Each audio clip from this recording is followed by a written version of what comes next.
आज भी हमारे ही दल में एनडीए में हमारे विरोधी लोग हमारे जान के खतरे बने हुए होगा कि हमारे एनडीए में भी अपराधी चरित्र के लोग हैं। दर्जनों मर्डर केस के, अपहरण के, हत्या के आरोपी लोग हैं। अगर ऐसे लोगों को टिकट दिया गया तो हम उसका समर्थन नहीं करेंगे। है अगर हम लोग राजनीति में आए हैं तो टिकट के लिए आए हैं, विधायक और सांसद बनने के लिए आए हैं, न कि हम लोग मंदिर के पुजारी हैं। अगर अपराधी चरित्र के लोगों को टिकट दिया गया तो इसके लिए पार्टी विचार करें। हमने कहा कि पहले आरजेडी के हम निशाने पर थे।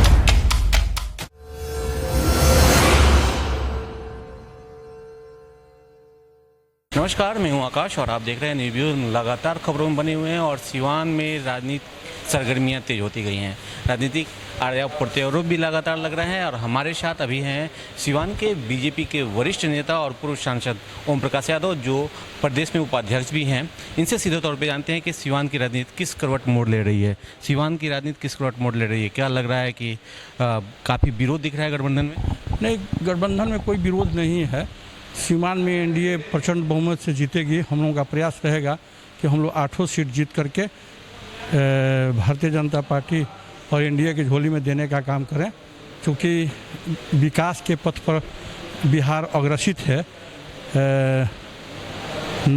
हमारे राष्ट्रीय नेता और देश के लोकप्रिय प्रधानमंत्री नरेंद्र मोदी जी के नेतृत्व में और उनके सहयोग से बिहार में विकास की बहुत पैसे आए हैं, काम भी हुए हैं। और नीतीश कुमार के नेतृत्व में विधि व्यवस्था में, बिजली में, सड़क में गुणात्मक सुधार हुआ है। तो कोई विरोध नहीं है, अंतर्कलन। सीधे तौर पे आपसे एक बात जानना चाहेंगे, और बात ये है कि आप पे लगातार ये आरोप लग रहे हैं कि आप पार्टी के जो भी गद्दावर नेता हैं उन पे आरोप लगा रहे हैं कि आप कौन से खतरा है, जान नहीं जा सकती। अभी रिसेंटली जो रघुनाथपुर क्षेत्र से अपने को प्रत्याशी घोषित कर रहे हैं बीजेपी का मनोज सिंह, उन्होंने सीधे सीधे तौर पर कहा है कि मेरा हथियार ले लें, मेरा सामान ले लें। ऐसा क्या? देखिए, हम हथियार में विश्वास नहीं करते हैं। हम शालीनता और सौहार्द, शांति और सौहार्द के वातावरण में जीवन यापन करने वाले लोग हैं। हथियार से डरते भी नहीं हैं। जब ये लोग पूर्व सांसद साहबदीन के साथ रहते थे तभी हम निहत्थे सिवान में चलते थे। हम उन पर आरोप नहीं लगा रहे हैं। हम आरोप लगाए जिला प्रशासन पर कि हमारे घर पर तेजाब लेकर के एक अपराधी चढ़ रहा था। मेरी पत्नी जगी। एसपी को हमने फ़ोन किया, लेकिन उन्होंने फ़ोन उठाने का काम नहीं किया। तो हमने डीजीपी को फ़ोन किया। डीजीपी साहब हमको बुलाए पटना और हमारा संज्ञान लिए और डीजीपी साहब के कहने से एफआईआर हुआ। यही हमारे लिए दुखद बात है। एनडीए के लोग भी इसमें सहयोगी हैं आप पे, जो हमलाएं होंगी या होने की? देखिए, ये बात आपने कही। हमने कहा कि पहले आरजेडी के हम निशाने पर थे। आज भी हमारे ही दल में एनडीए में हमारे विरोधी लोग हमारे जान के खतरे बने हुए हैं। फिर भी हमें कोई डर नहीं है। हमें अपना काम करना है, अपने लक्ष्य को प्राप्त करना है, एनडीए को मजबूत करना है, एनडीए को यहाँ से जिता कर भेजना है। जब चुनाव आता है तो मुझे डरवाने और धमकाने के लिए, हमको पथ से हटाने के लिए इस तरह के षड्यंत्र हमेशा रचे जाते हैं, लेकिन उसका हमको ख्याल नहीं रहता है, उसका हमको कोई फिक्र नहीं होती। हम उससे डरने वाले लोग नहीं। अच्छा, सिवान में 2 अगर विधानसभा चुनाव सीटों की बात करें तो सबसे हॉट सीट अगर कोई बना हुआ है तो वो आपका जो पैतृक गांव है दरौदा विधानसभा क्षेत्र है, और दूसरा है रघुनाथपुर।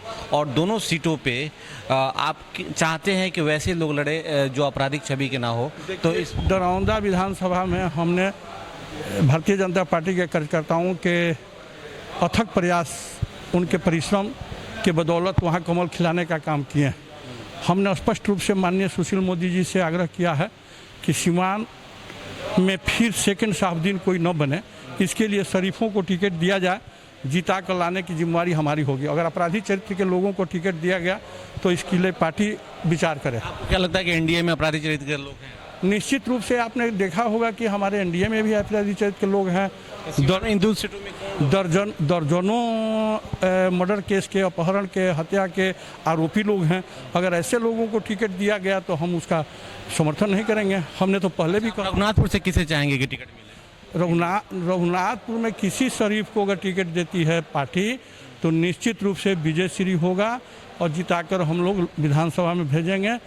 भाजपा के झोली में देंगे। फिलहाल जिस प्रखंड से आप हैं, जहां आपका पैतृक गांव है, और जिस विधानसभा से हैं, वहां पे अभी निर्दलीय एक प्रत्याशी हैं जो चुनाव जीत चुके हैं, तो क्या लगता है कि वो पार्टी उनसे मिल के टिकट पार्टी की सदस्यता पहले उन्होंने ग्रहण कर ली है और जब वो निर्दलीय जीत कर गए तो भारतीय जनता पार्टी के कार्यालय में गए, हमारे वरिष्ठ नेताओं का आशीर्वाद प्राप्त किया। आज वो भारतीय जनता पार्टी के विधायक हैं।